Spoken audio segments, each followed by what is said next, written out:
Hello everyone, नमस्ते, श्री अकाल, अस्सलाम वालेकुम जनाब। आई होप सो आप सभी के सभी बहुत अच्छे होंगे। So we are back again with a new reaction video. बहुत ज्यादा रिक्वेस्टेड वीडियो आपकी ये आई थी, हमें बहुत बहुत बहुत सारी रिक्वेस्ट आई थी।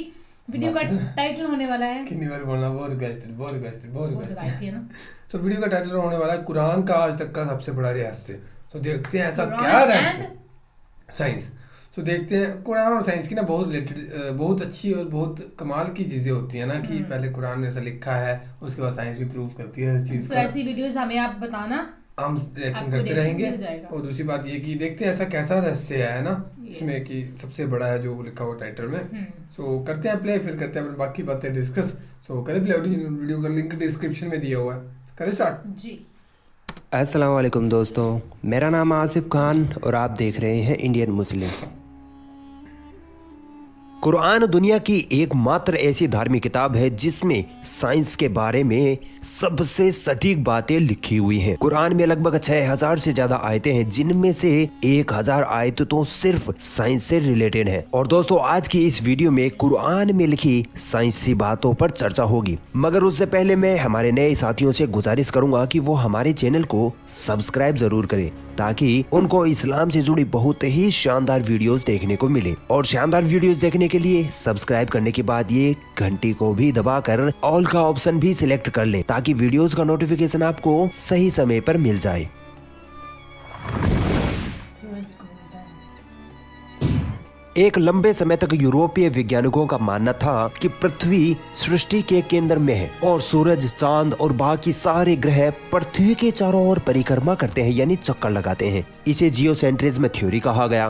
फिर 1512 ईस्वी में निकोलस कोपरनिकस ने बताया कि पृथ्वी नहीं बल्कि सूरज सृष्टि के केंद्र में है और पृथ्वी समेत सारे ग्रह उसके चक्कर लगा रहे हैं। 1980 के दशक तक विज्ञान यही मानता रहा कि सूरज हिलता डुलता नहीं है, यानी ना तो सूरज किसी ग्रह के चक्कर लगाता है और ना ही वह अपने अक्ष पर घूमता है। मगर बाद में साइंस ने यह खोज कर ली कि सूरज भी बाकी ग्रहों की तरह अपने अक्ष पर घूमता है और सूरज को अपने अक्ष पर एक पूरा चक्कर लगाने में लगभग 25 दिन लग जाते हैं। अब जरा देखिए कि कुरान ने सूरज के बारे में ये बात 1400 साल पहले ही बता दी थी। कुरान में लिखा है, और वही अल्लाह ही है जिसने रात और दिन की रचना की और सूरज और चांद को बनाया। सब एक एक फलक में तैर रहे हैं। आखिरी लाइन पर गौर करिए, सब एक एक फलक में तैर रहे हैं। दोस्तों, वीडियो को ध्यान लगाकर देखते रहिए, बहुत ही शानदार बात बताई गई है इस आयत में। कुरान की इस आयत में अरबी शब्द यसबहुन प्रयुक्त हुआ है, जो कि शब्द शबहा से बना हुआ है। शबहा का मतलब होता है कोई ऐसी वस्तु जो अपने ही स्थान पर धीरे धीरे घूम रही हो। सूरज के साथ यसबहुन शब्द का आना यह प्रमाणित कर रहा है कि सूरज भी अपने अक्ष पर घूमता है। अब जरा दिमाग के घोड़े दौड़ाइए और सोचिए, क्या 1400 साल पहले लाखों करोड़ों किलोमीटर दूर की इतनी सटीक बात कौन बता सकता है।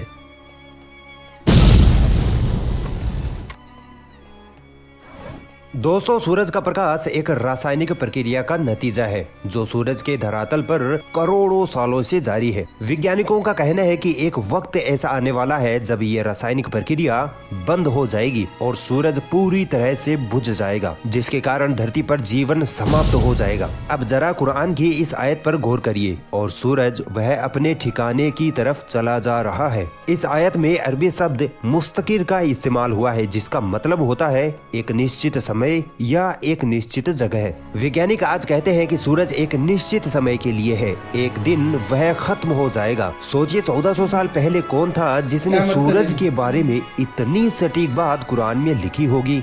यकीनन वो मेरा रब अल्लाह ही है। दोस्तों, 80-90 साल पहले दुनिया का सबसे बड़ा सवाल ये था कि ये दुनिया, ये यूनिवर्स वजूद में कैसे आई। फिर अचानक 1931 में एक वैज्ञानिक जॉर्ज लेमेत्रे ने कहा कि ये यूनिवर्स पहले एक सिंगल पॉइंट थी। फिर एक धमाका हुआ जिसकी वजह से ये चांद, सूरज, सितारे, पृथ्वी सब वजूद में आए। फिर कई सालों तक इस पे खूब रिसर्च हुई और इस बात को वैज्ञानिकों द्वारा मान लिया गया कि हाँ, एक धमाका हुआ था जिसकी वजह से ये यूनिवर्स वजूद में आई। फिर इस थ्योरी को नाम दिया गया बिग बैंग, यानी एक बड़ा धमाका। दोस्तों, कायनात की उत्पत्ति का पता तब लगाया गया जब बहुत से आधुनिक उपकरण मौजूद थे, तेज दिमाग वाले वैज्ञानिक मौजूद थे। तो ये कोई ज्यादा हैरान कर देने वाली बात तो नहीं लगती। हैरान कर देने वाली बात तो तब लगे जब इसी बात को 1400 साल पहले ही बता दिया गया हो, जिस वक्त ना कोई उपकरण था, ना कोई टेलीस्कोप और ना ही कोई तेज दिमाग वाला वैज्ञानिक। तो दोस्तों हैरान हो जाइए, क्योंकि ये बात 1400 साल पहले कुरान में बता दी गई थी। कुरान में सृष्टि की उत्पत्ति के बारे में क्या लिखा है, जरा गौर से सुनना। क्या वे लोग जिन्होंने इनकार कर दिया है ध्यान नहीं देते कि यह सब कुछ आकाश और धरती परस्पर मिले हुए थे, फिर हमने इनको अलग किया। कुरान की इस आयत और बिग बैंग के बीच आश्चर्यजनक समानता से इनकार नहीं किया जा सकता है। बिग बैंग भी यही बताता है कि पहले आकाश और धरती परस्पर मिले हुए थे और एक धमाके के कारण ये सब कुछ अलग हुए, और कुरान की ये आयत भी हमें यही बता रही है।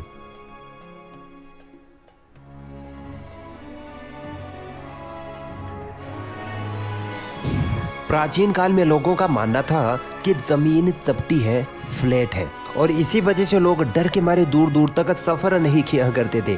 वे सोचते थे कि कहीं जमीन का किनारा ना आ जाए और कहीं हम खाई में ना गिर पड़े। सर फ्रांस डेरिक वह पहला व्यक्ति था जिसने 1597 ईस्वी में धरती का समुद्र के मार्ग से चक्कर लगाया और यह सिद्ध किया कि जमीन गोल है। याद रहे, जमीन का गोल होना आज से सिर्फ 400-500 साल पहले ही पता चला है।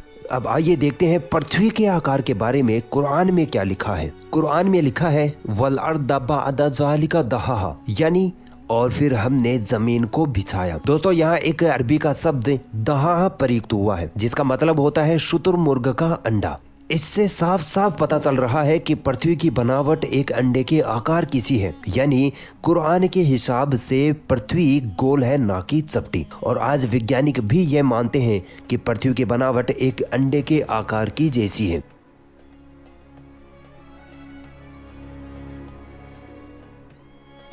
दोस्तों लोग पहले ये सोचते थे कि चांद की जो रोशनी है वो चांद की खुद की रोशनी है, मगर आज साइंस हमें ये बताती है कि चांद की रोशनी उसकी खुद की रोशनी नहीं है, बल्कि सूरज से ली हुई रोशनी है। यानी सूरज का प्रकाश जब चांद पर पड़ता है तब हमें चांद चमकता हुआ दिखाई देता है। मगर ये अद्भुत बात कुरान में 1400 साल पहले ही बता दी गई थी। कुरान में लिखा है वही है जिसने सूरज को उजालेदार बनाया और चांद को चमक दी। इस आयत में सूरज के लिए अरबी शब्द शम्स इस्तेमाल हुआ है, जिसका अर्थ होता है सुलगता हुआ चिराग या मसाल या दिया।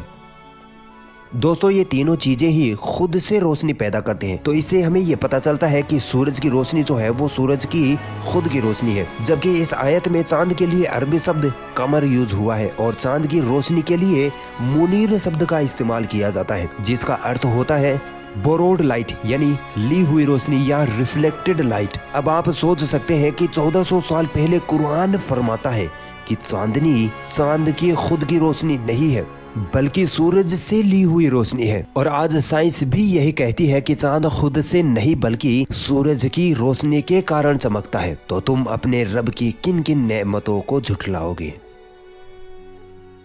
अगर ये वीडियो आपको पसंद आई तो 7 मिनट की वीडियो है, लेकिन मतलब ऐसे ऐसे फैक्ट्स हमें इसने बता दिए वीडियो खत्म हो गई यार, मतलब अलग सा लग रहा है ना कि हमने फर्स्ट टाइम सुना कि सूरज जो है कि जो चांद की रोशनी है उसकी अपनी रोशनी नहीं है। ये भी लिखा हुआ था 1400 साल पहले।